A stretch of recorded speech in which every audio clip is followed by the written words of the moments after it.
update perkembangan kasus Kak Fitri yang dugaan penembakan itu seperti apa sih Bang, dan sejak kapan nih Abang diberi kuasa oleh Kak Fitri sendiri? Ya, saya diberi kuasa itu tanggal 10 Januari. Kebetulan kemarin waktu saya baru pulang dari Mekah, dan akhirnya resmi tanggal 10 saya ditunjuk untuk mendampingi Mbak Fitri dalam menangani kasus ancaman yang ada di Ruko ya. Bang, kalau boleh tahu ancamannya itu seperti apa, Bang? Suaranya boleh kerasan gitu? Ya, kalau ancamannya jadi kita lihat di sini bentuk ancamannya itu adanya kerusakan ya, bentuknya itu dugaannya itu ada penembakan ya. Tapi nanti biar pihak kepolisian yang akan mengembangkan kasus ini tentunya. Dan kita lihat di sini laporan daripada Mbak Fitri ini akan kita tindak lanjut, akan kita kawal, kita akan terus meminta permohonan cepat dilakukan proses hukumnya ya, agar pelakunya cepat ditangkap ya. Oke, Bang, tapi kan saat ini nih mungkin setelah kemarin Abang bersama Kak Fitri muncul di publik gitu kan, dan Kak Fitri juga mulai speak up nih tentang masalah dia dengan NF ya kan. Ini seperti apa sih Bang, kan udah mulai ada keberanian nih apa setelah emang didampingi oleh Abang atau bagaimana? Iya, kalau itu Mbak Fitri sudah jelaskan ya kemarin pas adanya pertemuan kemarin. Ya, pada prinsipnya dia cuma membalas segala bentuk apa yang dituduhkan. Apa yang menjadi poin-poin di dalam media sosial yang menyudutkan inisial nama dia, ya ibaratnya membentuk suatu opini-opini yang kurang berkenan. Tentunya ini akan ditindaklanjut juga sama Mbak Fitri. Kita juga melihat, sama-sama memantau sejauh mana nih orang-orang yang tidak berkepentingan tentunya akan melakukan tindakan-tindakan di luar batas. Ya, tentunya kita juga akan melakukan upaya, nggak akan berdiam saja ya, karena seorang yang terus-menerus dianiaya ibaratnya secara verbal, secara media sosial dan lain-lain, ini kan bentuk ancaman juga ya, walaupun ancaman ini nggak secara langsung tapi secara media sosial. Nah, ini berat juga. Nah, nanti coba kita akan lihat, karena kita masih menganalisa semua ya, Mbak Fitri masih melihat bahwa bagaimana nanti ke depannya ya, mungkin media sosial akan melihat juga nih ya bentuk-bentuknya, karena Mbak Fitri juga nggak akan menyerang seseorang atau menyerang apa yang dituduhkan kalau dia juga tidak dilakukan tidak diserang kan. Begitulah apabila sudah terlalu sering ya diinjak-injak ibaratnya, terlalu sudah batas limit kesabaran ya, tentunya masih ada limit untuk bisa dia melakukan upaya hukum. Tapi Selama ini serangan-serangan itu yang dianggapkan oleh Kak Fitri itu maksudnya boleh dijelaskan Bang sedikit lagi, serangan dari mana Bang? Dari Serangan seperti apa? Serangan-serangan untuk secara verbal di media sosial, tentunya semua ini ya, rakyat Indonesia bahkan netizen bahkan media juga tahu bentuk-bentuknya seperti apa, pakai gimmick, pakai inisial dan lain-lain. Intinya adalah menyudutkan atau memfokuskan kepada seseorang ya, dengan melakukan satu kejelekan, membongkar satu opini-opini ya yang menggiring ya ke arah negatif ya kan, dan memberikan statement-statement yang sifatnya ya tidak pantas juga dikonsumsi banyak orang kan gitu.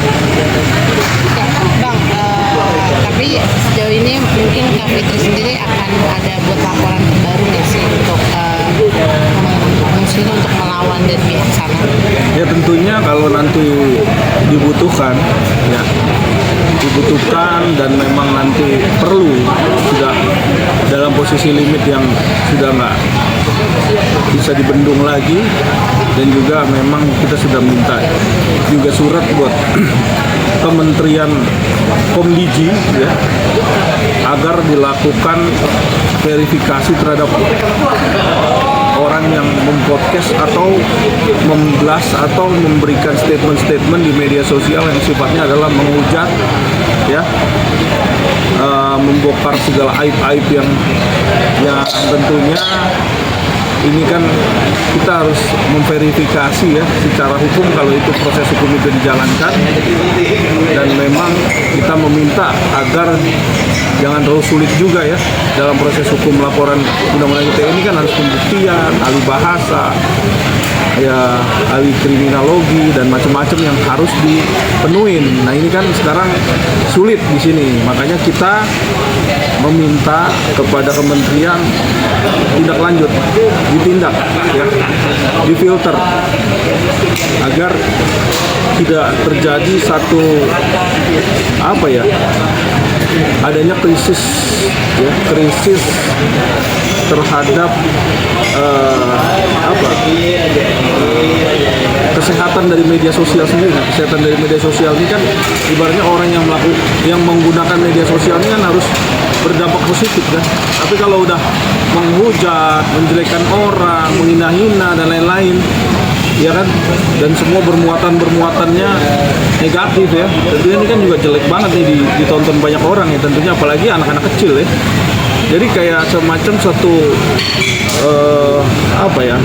satu bentuk penjajahan hak asasi manusia. Ini juga perlu kita pahamin di sini gitu. Kak Fitri sendiri mungkin cerita sama abang mengalami kejadian ini sejak kapan, sampai di kantornya sampai ada kaca pecah, terus juga ada yang berlubang gitu. Ya kalau dilihat ya dari tahun lalu ya, bulan September, Oktober lah, karena kejadiannya tuh 3 bulan yang lalu adanya ancaman tersebut ya, sudah laporan, sudah sempat telepon saya dan cerita, udah buat laporan juga pada waktu kejadian. Sekarang tinggal kita lihat tindak lanjutnya, karena kan tentunya polisi juga harus bersikap, harus punya cara bagaimana ini bisa ketangkap siapa pelaku. Dan kita juga melihat bahwa pemain narkoba, judi online, bahkan juga pelaku-pelaku bom teror dan lain-lain itu bisa ketangkep ya. Jadi saya rasa ya kepolisian lagi bekerja keras. Kita menghargai proses hukum ini karena yakin pasti akan ketangkap orangnya. Tapi bukti-bukti sudah ada, Bang? Sudah dikumpulin dari misalkan Bukti CCTV. petunjuk sudah ya. Kemudian dari Inafis dan Baris Mabes Polri juga sudah turun pada waktu itu. Kita lihat juga apakah kasus ini tetap akan ditangani oleh pihak Tangerang Selatan ataukah diambil alih agar cepat diprosesnya. Nggak berlama-lama, kita juga tahu siapa pelakunya. Jadi abang udah tahu nih maksudnya pelakunya? Belum. Dari pihak Kalau pelakunya saya sampai sekarang belum ada info. Tapi kan dugaan-dugaan itu pasti ada. Kita juga belum bisa membicarakan hal ini karena kita juga harus semua itu praduga tak bersalah. Siapapun yang melakukan ini nanti biar kepolisian yang akan mengungkap semuanya. Oke. Bang, tapi kalau boleh tahu sih selain teror penembakan itu apa aja sih yang teror yang pernah diterima oleh Kak Fitri, teror-teror yang mungkin cukup mengganggu pihak dari Kak Fitri sendiri? Ya, sekarang ini Mbak Fitri dalam posisi yang sedang mengalami teror ya, baik itu teror secara langsung atau verbal. Dan kita lihat di sini semua, kita nggak usah menjelaskan lagi cara aktual ya. Semua orang udah lihat betapa jahatnya di dalam media sosial, menghujat dan memfokuskan kepada salah satu orang. Dan akhirnya orang ini mengalami satu kesabaran yang sudah memuncak, terus akhirnya juga perlu klarifikasi, perlu adanya hak jawab ya, di mana kalau orang di dalam posisi yang disudutkan berkali-kali dengan keadaan, terus dan berkelompok dan akhirnya berkembang biak, ya kan? Kalau kita lihat ini berkembang biak nih, ada beberapa kelompok-kelompok tertentu, terus melakukan hujatan-hujatan, tentunya ini udah nggak sehat. Tapi di sini Mbak Fitri melakukan hak jawab, perlu itu karena apa? Karena seseorang yang dalam posisinya diinjak terus, tentunya harus menjawab dan memberikan satu klarifikasi dan kebenaran. Dan nanti biar media sosial dan netizen yang positif yang akan menanggapi secara jelas dan tidak adanya satu konspirasi dalam beberapa pihak ya. Kemudian kan ada beberapa pihak. Bang, cukup mengganggu mental Kak Fitri juga nggak sih Bang?